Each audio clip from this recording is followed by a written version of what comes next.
സദ്ഗമയ nature അമ്മയാണ്, സത്യമാണ്, ബ്യൂട്ടിയാണ്. ഒരു ശലഭോദ്യാനം നമുക്ക് വീട്ടിൽ നട്ടു വളർത്തിക്കൂടെ? അങ്ങനെ ഒരു ആശയം എന്തുകൊണ്ട് നമുക്ക് പ്രാവർത്തികമാക്കിക്കൂടാ? പൂക്കളും ചെടികളുമെല്ലാം മനുഷ്യർക്ക് വീട് അലങ്കരിക്കാൻ മാത്രം ഉള്ളതല്ല. മനുഷ്യരുടെ ചിന്ത, പ്രകൃതിയും അതുപോലെ പ്രപഞ്ചവുമെല്ലാം അവർക്ക് മാത്രം അവകാശപ്പെട്ടതാണെന്ന്. പക്ഷേ യഥാർത്ഥത്തിൽ അങ്ങനെയാണോ? അല്ല. മനുഷ്യർ പ്രകൃതിയുടെ കാവൽക്കാരോ ആസ്വാദകരോ മാത്രമാണ്. പ്രകൃതി അനേകം ജീവജാലങ്ങൾക്ക് ആവാസ മേഖലയൊരുക്കുന്ന അമ്മയാണ്. അത് മാതൃത്വത്തിൻ്റെ പ്രതീകം കൂടിയാണ്. പൂന്തോട്ടങ്ങൾ നമുക്ക് മാത്രം കണ്ട് ആനന്ദിക്കാനുള്ളതല്ല.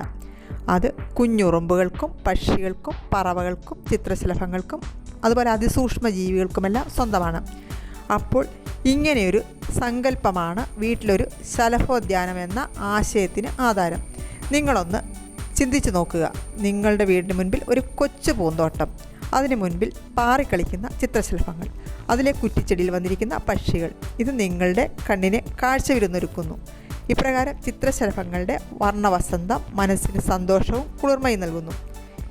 ഈ പൂന്തോട്ടത്തിൽ തേൻ കുടിച്ച് പാറി നടക്കുവാൻ യോജിച്ച ആവാസ വ്യവസ്ഥ അത് മനുഷ്യനും പ്രകൃതിയും മറ്റ് ജീവജാലങ്ങളും തമ്മിലുള്ള സൗഹൃദം ഊട്ടിയുറപ്പിക്കുന്നതായിരിക്കും.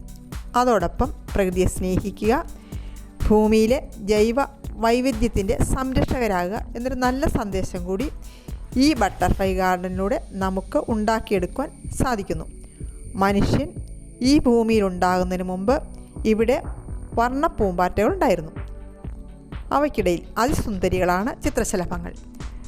നമ്മുടെ വീട്ടിൽ നിർമ്മിക്കുന്ന ബട്ടർഫ്ലൈ ഗാർഡനിൽ നമ്മൾ ഉദ്ദേശിക്കുന്ന എല്ലാ ചെടിയും വയ്ക്കുവാൻ സാധിക്കില്ല.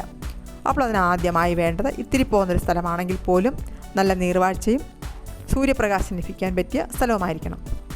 ചിത്രശലഭങ്ങളെ ആകർഷിക്കുന്ന പൂച്ചെടികൾ, കുറ്റിച്ചെടികൾ, വള്ളിച്ചെടികൾ, അലങ്കാര ഇലച്ചെടികൾ, ചെറിയ വൃക്ഷങ്ങൾ എന്നിവയെല്ലാം നമുക്ക് അതിനായി തിരഞ്ഞെടുക്കാം.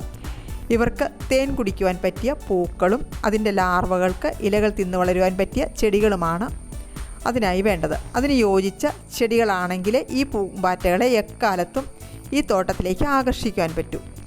ഏതുതരം ചെടികൾക്കും വൃക്ഷങ്ങൾക്കുമെല്ലാം പറ്റിയ കാലാവസ്ഥയാണ് നമുക്കുള്ളത്. പല വിധത്തിലുള്ള കൊങ്ങിണിച്ചെടികൾ, അതായത് പല നിറത്തിലുള്ളത്, ചുവപ്പ്, മഞ്ഞ, വെള്ള, പർപ്പിൾ എന്നീ നിറങ്ങളിലൊക്കെ കൊങ്ങിണിച്ചെടികളുണ്ട്. അതിലെ പൂക്കൾ അത് ചിത്രശലഭങ്ങളെ വളരെയധികം ആകർഷിക്കുന്നവയാണ്. അപ്പോൾ കൊങ്ങിണിച്ചെടികൾ നമുക്ക് ഈ ഗാർഡനിലേക്ക് തിരഞ്ഞെടുക്കാം. പല നിറത്തിലുള്ള സൂര്യാന്തി പൂക്കൾ. നിങ്ങൾ ശ്രദ്ധിച്ചിട്ടുണ്ടോ? സൂര്യകാന്തി പൂക്കൾ നിൽക്കുന്നിടത്ത് ധാരാളമായി ചിത്രശലഭങ്ങൾ വരാറുണ്ട്.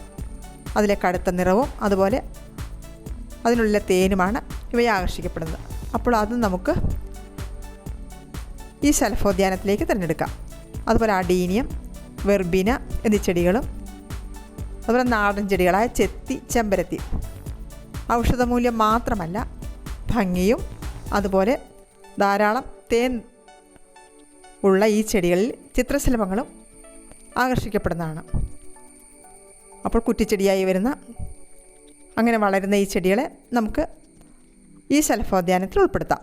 കൃഷ്ണകിരീടം, കൊടുവേലി, വെള്ളമൊസാണ്ട, ബന്ദി, ശംഖുപുഷ്പം, പല നിറത്തിലുള്ള ലില്ലിപ്പൂക്കൾ എന്നിവയെല്ലാം ചിത്രശലഭങ്ങൾക്ക് പ്രിയപ്പെട്ടതാണ്. നല്ല സുഗന്ധം തരുന്ന പലതരം മുല്ലകൾ, പാഷൻ ഫ്രൂട്ടുകൾ, അതുപോലെ ഗരുഡക്കൊടിയുടെ ഇല ചിത്രശലഭങ്ങൾക്ക് വളരെ പ്രിയപ്പെട്ടതാണ്. നമ്മുടെ ഉദ്യാനത്തിൽ ഒരു ഗരുഡക്കൊടി ഉണ്ടെങ്കിൽ ധാരാളമായി ചിത്രശലഭങ്ങൾ എത്തുകയും അവയുടെ ഇല അവയ്ക്ക് വളരെ ഇഷ്ടമാണ്. അതിൽ ധാരാളം മുട്ടയിടുകയും ചെയ്യുന്നു. അപ്പോൾ ഈ ചെടി നമ്മുടെ ശലഭോദ്യാനത്തിലേക്ക് ആവശ്യമാണ്. അതുപോലെ അരളി, കണിക്കൊന്ന, ചെമ്പകം, നീർമാതളം, കൂവളം, രാജമല്ലി എന്നിവയ്ക്കും നമുക്ക് സ്ഥാനം കൊടുക്കാം. അതുപോലെ കുറ്റിച്ചെടികളായ നാരകം, ബുഷ് ഓറഞ്ച്, പാണൽ. പണ്ട് നാട്ടിൻപുറങ്ങളിൽ ധാരാളമായി പാണൽ കാണപ്പെട്ടിരുന്നു. ഇന്ന് വംശനാശത്തിൻ്റെ ഭീഷണിയിലാണത്. അപ്പോൾ ചിലയിടത്തൊക്കെ അത് കണ്ടേക്കാം. പാണൽ ചിത്രശലഭങ്ങളെ വളരെയധികം ആകർഷിക്കാൻ പറ്റിയ ഒരു ചെറു സസ്യമാണ്. അതുപോലെ കറിവേപ്പ് പൂക്കുമ്പോൾ ധാരാളം ചിത്രശലഭങ്ങൾ വരാറുണ്ട്. വെള്ളച്ചെത്തി ഇവയെല്ലാം വെല്ലെല്ലാം ഉള്ള തേന് ചിത്രശലഭങ്ങൾക്ക് ഇഷ്ടമാണ്. ഇത് ഗരുഡശലഭങ്ങളെ ആകർഷിക്കുന്നതാണ്. എല്ലാ സമയത്തും ചിത്രശലഭങ്ങളെ ആകർഷിക്കുവാൻ പറ്റിയതായിരിക്കണം ഈ ചെടികൾ. അതുപോലെ കുലുക്കിച്ചെടി എന്ന് പറഞ്ഞ ചെടി, അതൊരുപാട് കാലങ്ങളായില്ല. നമ്മുടെ വീടുകളിലൊക്കെ വരാൻ തുടങ്ങിയിട്ട്. മിക്കവാറും വീടുകളിലൊക്കെ ഇന്ന് കുലുക്കിച്ചെടിയുണ്ട്. കുലുക്കിച്ചെടി ഒരു തരം മഞ്ഞ നിറത്തിലുള്ള പൂക്കളാണ് ഇതിലുണ്ടാകുന്നത്. ഇത് പൂക്കുമ്പോൾ ധാരാളമായിട്ട്, അതായത് 100 കണക്കിന് ചിത്രശലഭങ്ങളാണ് ഇതിൽ വരുന്നത്. ഇത് പൂക്കുമ്പോൾ നാട്ടിലുള്ള ചിത്രശലഭങ്ങൾ മുഴുവനുണ്ട് വരാറുണ്ട്. അപ്പോൾ അതിമനോഹരമായിരിക്കും കുലുക്കിച്ചെടിയുള്ള ഒരു ഉദ്യാനം. ഇത് ഇന്ന് നമുക്ക് നേഴ്സറികളിൽ വാങ്ങിക്കാൻ കിട്ടും. അതുപോലെ ചുവപ്പ്, വയലറ്റ്, വെള്ള, പർപ്പിൾ, പിങ്ക് എന്നീ നിറങ്ങളിലുള്ള പൂക്കൾ ഉണ്ടെങ്കിൽ ധാരാളം ചിത്രശലഭങ്ങൾ വരും. അതായത് കടും നിറങ്ങളെ ചിത്രശലഭങ്ങൾ പെട്ടെന്ന് ആകർഷിക്കും. അതുപോലെ തൂങ്ങിക്കിടക്കുന്ന പൂങ്കുലകളിൽ നിന്ന് തേൻ ശേഖരിക്കുവാൻ ബുദ്ധിമുട്ടായിരിക്കും. അതിനാൽ അത്തരം ചെടികളെ ഒഴിവാക്കുക. അതുപോലെ തന്നെ കാറ്റ് വീശുന്നിടങ്ങൾ, മലഞ്ചെരിവുകൾ, സമുദ്രതീരങ്ങൾ ഇങ്ങനെയുള്ള സ്ഥലങ്ങളിൽ ശലഭോദ്യാനം സാധ്യമല്ല. കാരണം കാറ്റടിക്കുമ്പോഴത്തേക്ക് ഈ ചിത്രശലഭങ്ങൾക്ക് പറക്കുവാൻ സാധിക്കില്ല. അത് തീരെ വെയിറ്റ് കുറഞ്ഞ ചിറകാണ് അതിനുള്ളത് കൊണ്ട് അത് ഡാമേജ് ആകുന്നു. അതുകൊണ്ട് അത്തരം സ്ഥലങ്ങളിൽ ചിത്രശലഭ പാർക്കിന് പറ്റിയതല്ല.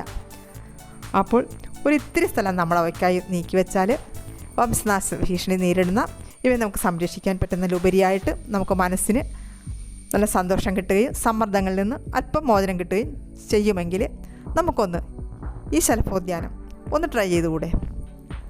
ഈ വീഡിയോ നിങ്ങൾക്ക് ഇഷ്ടപ്പെട്ടെങ്കിൽ ലൈക്ക് ചെയ്യുക, ഷെയർ ചെയ്യുക, സബ്സ്ക്രൈബ് ചെയ്യുക.